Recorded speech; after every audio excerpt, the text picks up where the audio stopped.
Friends, today we will discuss Barbecue Nation IPO. After a long time, we have a Barbecue Nation IPO, which is a very peculiar IPO. Generally, we evaluate the IPO and its offer price mainly with the profitability of the company and also grey market trend.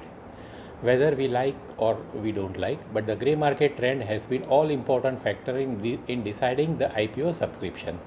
But in this IPO, the company is making losses and moreover its book value is in negative. At the same time, there is no fancy in the grey market. Before few months, we came across such other IPO of Burger King, which also showed losses, and yet it had strong grey market fancy, and the IPO sailed through with extra strong listing gains. Let me first give salient information about the company Barbecue Nation. This Bangalore headquarter company, Barbecue Nation Hospitality Limited, owns and operates Barbecue Nation restaurants, one of India's leading casual dining restaurant chain. It also owns and operates Toscano restaurants and UBQ by Barbecue Nation. Its first restaurant was launched in 2008 and now it has steadily grown to 147 Barbecue Nation restaurants in 77 cities of India and 6 international Barbecue Nation restaurants in 3 countries outside India. I am sure you will like to know what is casual dining restaurants. Restaurants fall into several industry classifications based upon menu style, preparation methods and pricing, as well as the means by which the food is served to the customers. A casual dining restaurant is a full service concept with a laid back, comfortable, family friendly ambience and affordable menu, whereas fine dining restaurants offer an upscale setting and service while featuring unique and often expensive menu options.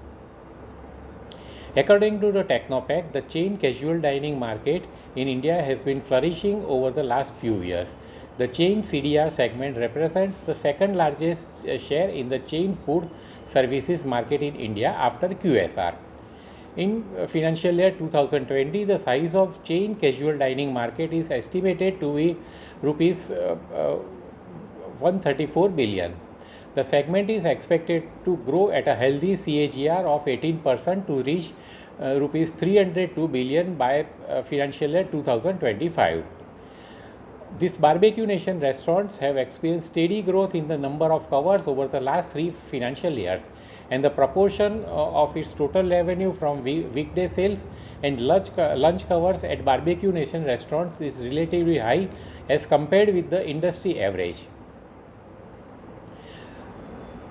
Further, out of 147 Barbecue Nation restaurants owned and operated by the company in India, as of December 2020, 24 Barbecue Nations were opened between March 2019 and December 2020, and 74 Barbecue Nation restaurants have been opened since April 2017 till date.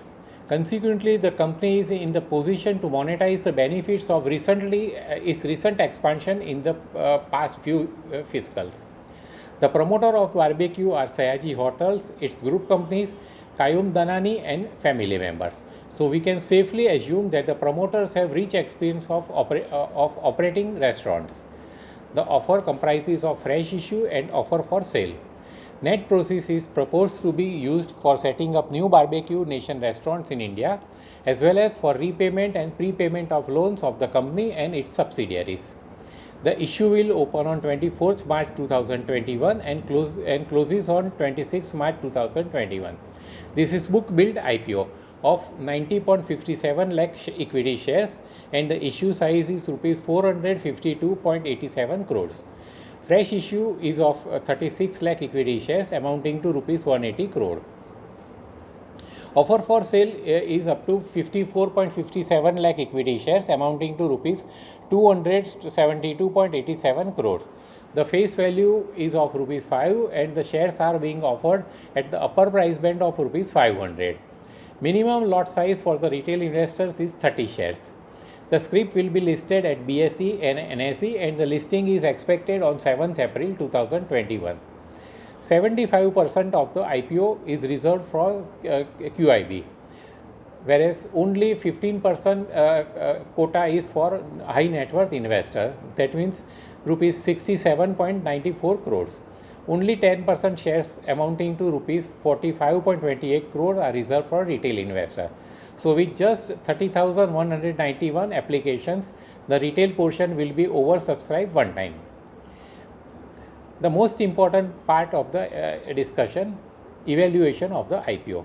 The company had a negative EPS of rupees 11.77 during the year 2017-18, whereas in year 2018-19 it had negative EPS of rupees 8.31. The book value of the share as on 30th November 2020 is minus rupees 5.33.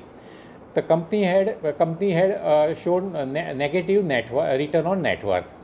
So upper price band to last EPS and upper price band to book value ratios cannot be calculated.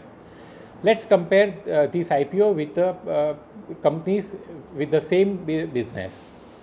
Jubilant FoodWorks enjoys PE multiple of 140, whereas Specialty Restaurant, Westlife Development and Burger King have losses, and so its PE ratio cannot be calculated.